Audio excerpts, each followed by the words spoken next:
संसद में घमासान का एक मुद्दा राम मंदिर चढ़ावा चोरी है तो दूसरा इशू दिल्ली का जंतर मंतर प्रोटेस्ट है। विपक्ष 20 जुलाई को प्रदर्शनकारियों पर हुए पुलिस एक्शन को लेकर सरकार से पूछ रहा है। सवाल यह है कि दिल्ली में प्रदर्शनकारियों पर लाठीचार्ज और आंसू गैस के गोले किसने दागे, यह आदेश किसने दिया? अब इसका जवाब दिल्ली पुलिस के घायल अधिकारी खुद दे रहे हैं, उनका परिवार दे रहा है। 22 जुलाई की रात को दिल्ली पुलिस के इंस्पेक्टर नंद किशोर पर भीड़ ने जानलेवा हमला किया, जिसमें वो गंभीर रूप से घायल हुए।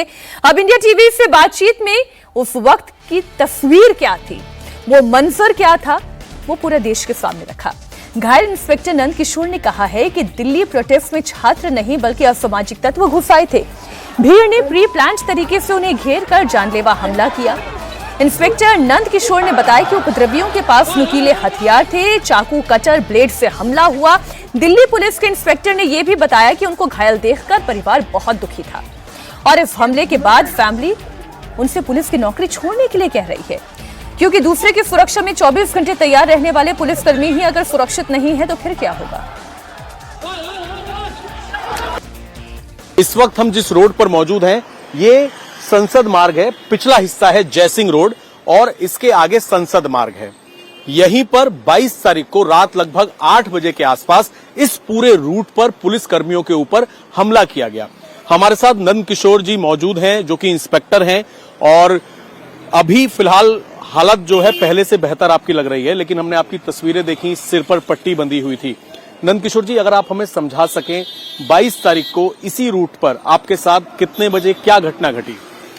22 तारीख को लगभग 8 बजे की बात है, जब मैं पार्क होटल की तरफ से जंतर मंतर की तरफ जा रहा था, तो वहां पर करीब 2-2.5 हजार लोगों की भीड़ थी।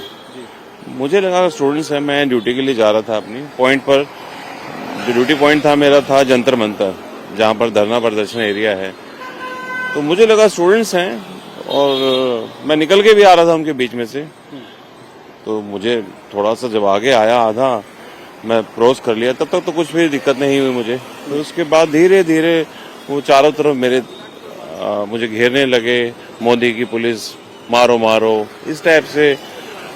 और कुछ कह रहे थे कि पुलिस ने हम पर हमला किया है। मैं उनको समझाने की कोशिश किया कि कोई हमला नहीं कर रहा है, मैं सिर्फ जा रहा हूँ, मेरी ड्यूटी दूसरी जगह है। लेकिन उन्होंने नहीं सुना, फिर मुझे पीछे से लात घूंसे मारना स्टार्ट कर दिया। और मुझे समझ नहीं आया, इतने ज्यादा लोग थे वहां पर, 200-250 लोग मेरे चारों तरफ से मुझे घेर कर। फिर उन्हें मारा पीटी, जो भी उनका वायलेंस करना था। उन्होंने मुंह पर कपड़े बांधे हुए थे, मेरी वर्दी फाड़ दी, मेरी चेन लूट ली, मेरा पर्स लूट लिया। तो मुझे ऐसा लगता है वो प्री प्लान तरीके से यहाँ पर ये करने के लिए ही आए थे। सर, हमने देखा कि चेहरे पर मास्क है, उनके पास हथियार किस किस तरीके के थे? क्योंकि आपके सिर पर कुछ नुकीली चीजों की भी निशान थे। किस किस चीज के हथियार आपने अपनी आंखों से देखे, क्या क्या लेकर आए हुए? सर, उनके पास लाठी थी, कुछ उन्होंने पेड़ की डंडियां मोटी वाली तोड़ी हुई थी, उसको हथियार बनाया था। कुछ के हाथ में सर नुकीली चीजें थी, जैसे चाकू छोटा टाइप से कुछ होता है, कटर टाइप से वो था। और जिस तरह से मुझे उन्होंने सर में चोट पहुंचाई, मुझे लगता है शायद उनके किसी के पास ब्लेड टाइप का भी कुछ था। कुछ लोगों के पास पत्थर थे, बेल्ट वगैरह थी, मतलब जो भी उनके हाथ में जो भी मिला उनको आसपास से कुछ छोटा मोटा चीज वो उठा के उन्होंने उससे मारना ही था, बस ये सोच के आए थे वो, कैसे भी करके यहाँ पर मारना है, वायलेंस क्रिएट करना है। सर, चाकुओं से हमला आपको क्या लगा? स्टूडेंट प्रोटेस्ट कर रहे थे, खाकी वर्दी को देख के पुलिस वालों को टारगेट क्यों किया जा रहा था? और आपके भी सिर के ऊपर लगे हैं चाकू वगैरह? हाँ सर, मुझे काफी बार 5-6 जगह बार हैं, स्टिचेस भी हैं। तो ये सर स्टूडेंट्स नहीं है, स्टूडेंट्स वायलेंस नहीं करेगा सर। चोट देखिए, अभी भी हाथ पर चोट लगी हुई है। स्टूडेंट्स सर वायलेंस नहीं करेगा, यहाँ पर भी है सर जी, पैरों में भी है, कमर में भी है, गुम चोटें भी हैं बहुत ज्यादा। स्टूडेंट्स वायलेंस नहीं करेगा सर। स्टूडेंट्स वहाँ प्रोटेस्ट करने के लिए आया है तो वो अपनी बात रखेगा, कुछ ज्ञापन देगा, कुछ बात बैठ जाएगा बताने के लिए। वो मारपीट या कुछ इस तरह से तो नहीं करेगा सर। वो भी रात होते ही पुलिस की वर्दी को देख के, मुंह पे कपड़ा बांध के। सर, ये तो वो लोग हैं जो वायलेंस करने के लिए वहां आए थे, उपद्रव मचाने के लिए, और देश की राजधानी में कुछ इस तरह से उपद्रव करके अफरा तफरी का माहौल बनाने के लिए। सर, वो नारे और अभद्र भाषा किस तरह की इस्तेमाल कर रहे थे? गालियां दे रहे थे सर, आपने वीडियो में देखा होगा। माँ बहन की गालियां दे रहे थे, मारो इसको मारो, बहन की गाली, माँ की गाली, वो इस तरह से क्रिएट कर रहे थे रुका, जिससे कि और लोग भी वहां पर इकट्ठे होकर वो मॉब का पार्ट बन जाएं और फिर जो बोले तो कोई कहेंगे भाई मॉब था, मॉब ने मार दिया, मॉब का कोई फेस नहीं होता। आपने अपनी जान कैसे बचाई वो भी हम आपको बताएंगे, लेकिन एक बार मैं आपको पीछे पूरी रोड दिखा दूं, मेरे कैमरामैन चंद्रभान दिखाएंगे। ये रोड जो है पीछे, ये टॉलस्टॉय मार्ग का आगे कट है, साथ ही संसद मार्ग है और जयसिंह रोड है। ये पुलिस हेडक्वार्टर के पिछला हिस्सा, जहां पर जैसे ही शाम होती थी 22 तारीख को, 23 तारीख को मॉब इकट्ठा होती थी। कई एसीपीज के ऊपर हमले किए गए, कई इंस्पेक्टर, हेड कांस्टेबल्स के ऊपर हमले किए गए और इन लोगों ने बड़ी मुश्किल से अपनी जान बचाई। नंदकिशोर जी, जान कैसे बचाई आपने? मैंने देखा भीड़ ने पूरा घेर लिया था, लगातार मारा जा रहा था, कैसे आपको रेस्क्यू किया गया? सर मैं वहां से, मुझे लगा जब ये तो मारने की नीयत से कुछ ये इकट्ठे हो गए हैं तो और मार रहे थे लगातार ना, तो मैं भागना चालू किया। मैं भागा वहां से, फिर मुझे वहां से उन्होंने लात मार के फिर गिरा दिया, फिर चारों तरफ से मुझे घेर लिया, फिर मैं धीरे धीरे रेंगता हुआ फिर थोड़ा दौड़ा, फिर भीड़ में ही कोई एक दो लड़के थे, शायद वो अच्छे घर से होंगे या तो ना, तो वो कह रहे थे कि भागो भागो, भागिए। तो मुझे सिर्फ इनकी आवाज सुनाई दी और उसके अलावा कुछ नहीं, और मैं सिर्फ उसी से मोटिवेशन लेके कि मुझे यही था कि यहाँ से भागना ही ठीक है।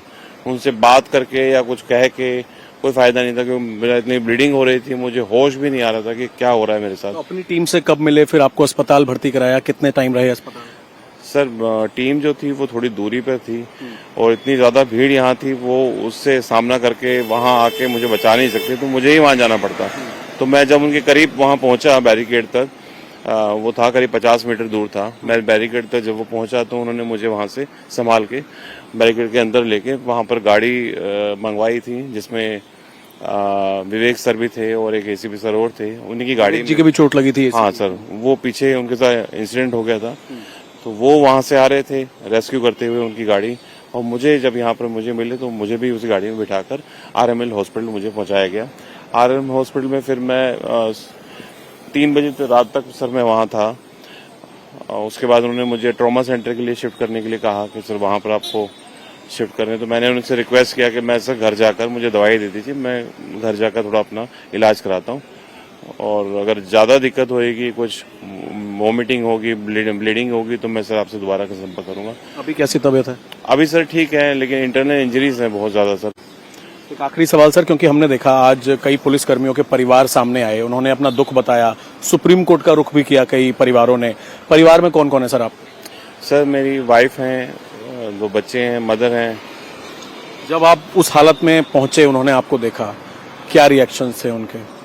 हालांकि मैं समझ रहा हूं, क्योंकि हम सब इंसान हैं, फील्ड में पत्थर भी खाते हैं सब, लेकिन उस वक्त परिवार ने कैसे सपोर्ट किया और अपने आप को परिवार ने कैसे संभाला?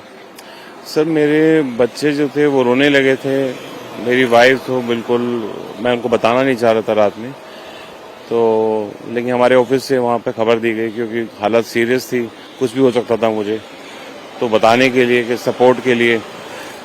तो मेरी वाइफ रोने लगी, बच्चे रोने, वो रात भर नहीं सोई जब तक मैं घर नहीं गया। मैं इसलिए हॉस्पिटल नहीं गया था, मैं घर जाऊंगा तो उनको लगेगा मैं ठीक हूँ, मैं घर जाकर अपना इलाज करा लूंगा, हेल्प मिल जाएगी मुझे।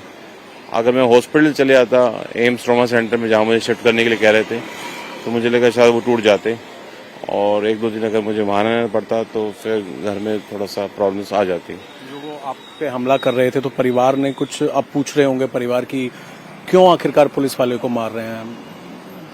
क्या उनकी भी कुछ मांगे होंगी ना? मतलब आप ठीक है पुलिस में नौकरी कर रहे हैं, लेकिन एक आप उनके पति हैं, बच्चों के पिता हैं, वो क्या चाहते हैं आगे? क्या हो इस तरह की हमारी देश में चीजें, ताकि पुलिस वालों पर हमले ना हो?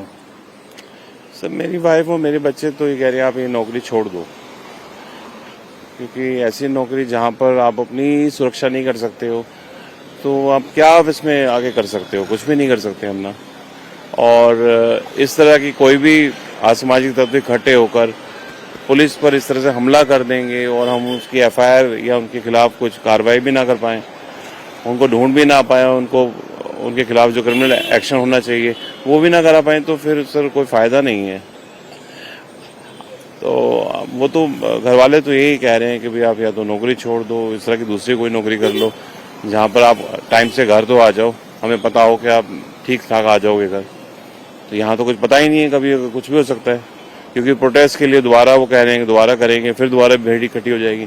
हमें तो ड्यूटी के लिए आना है, आएंगे तो वो उनको लगेगा शायद हम दुश्मन है उनके। सर, आप पर पूरे देश को फक्र है, गर्व है कि आपने अपने संसद की रक्षा की और अपनी जान की पूरी तरीके से जान कुर्बान पे लगा दी आपने और संसद को बचाया। और हमें फक्र है अपने ऐसे पुलिसकर्मियों पर। इंस्पेक्टर नंद किशोर जी हैं और इसी रास्ते पर जब ये अपनी ड्यूटी कर रहे थे, मॉब संसद की तरफ जाने की कोशिश कर रही थी तो इन्होंने मॉब को आगे नहीं आने दिया, लेकिन उसी भीड़ ने इनके ऊपर जानलेवा हमला किया। और आज इनका परिवार भी यही मांग कर रहा है कि कम से कम पुलिस कर्मियों के ऊपर इस तरीके के हमले ना किए जाएं। दिल्ली में प्रदर्शन के दौरान घायल दिल्ली पुलिस और अर्धसैनिक बलों के जवानों को न्याय दिलाने के लिए दिल्ली पुलिस महासंघ ने मोर्चा खोल दिया है। आज महासंघ की तरफ से प्रेस कॉन्फ्रेंस की गई। इंडिया टीवी से खास बातचीत में पूर्व आईपीएस और राज्यसभा सांसद बृजलाल ने कहा कि रिटायर्ड अधिकारी दिल्ली पुलिस के साथ है और दिल्ली पुलिस के हमलों के बावजूद संयम से उन्होंने काम लिया है। तस्वीरें आपके सामने हैं, कैसे पुलिस वालों को घेर करके मारा जा रहा था, पीटा जा रहा था, लेकिन फिर भी उन्होंने संयम से काम लिया। हालात को कंट्रोल करने की वो लगातार कोशिश करते रहे। बृजलाल जी हमारे साथ हैं, जो पूर्व आईपीएस हैं और डीजी उत्तर प्रदेश भी रहे, मेंबर पार्लियामेंट भी हैं। बृजलाल जी, इस पूरे जो घटनाक्रम चल रहा है उसको कैसे देखते हैं? ऐसा है, यहाँ पर कोई सर्विंग जवान नहीं है, यहाँ रिटायर्ड अधिकारी हैं और साथ साथ उनके परिजन हैं। और यहाँ पर प्रेस कॉन्फ्रेंस किया गया है और ये समाज को, देश को बताने का प्रयास किया गया है कि पुलिस जवानों पर हमले हुए, 128 बताया गया है, घायल हुए, लिंच करने का प्रयास हुआ। लेकिन मैं साधुवाद देता हूँ अपने जवानों को, उन्होंने अपना संयम नहीं खोया। और वो लोग जिन्होंने घायल किया है आज क्या उठाते हैं कि साहब पुलिस बर्बर है। अरे पुलिस बर्बर नहीं है, पुलिस ने बड़े संयम से काम लिया है, जिससे इस मामले पुलिसकर्मी ने संयमता बरती। आज वही पुलिसकर्मी जो है इंसाफ भी मांग रहा है। 128 जवान घायल हुए, जिसमें कई सीनियर अधिकारी भी थे। उनके लिए क्या कहेंगे? सरकार ने एफआईआर वापस लेने का फैसला कर लिया। ऐसा है, एफआईआर छात्र हैं उनके खिलाफ, अपराधी खिलाफ नहीं होगा। जो इसमें अपराधी हैं, आइडेंटिफाइड है। और ये जो लोग कह रहे हैं कि साहब ये जो इनका भी वापस लो, डर है इनको, क्योंकि इनके प्रायोजित अपराधी जो आए हैं पकड़े जाएंगे, बोलेंगे कौन लाया था इनको, तो कानून का हाथ उनके गले तक पहुंचेगा। जंजीज की बात उन्होंने कहा है, सही है, लेकिन जंजीज के साथ जो अपराधी आ गए वो गलत है। इसलिए जंजी के साथ सहानुभूति है, छात्रों के साथ सहानुभूति, लेकिन अपराधी के साथ नहीं है।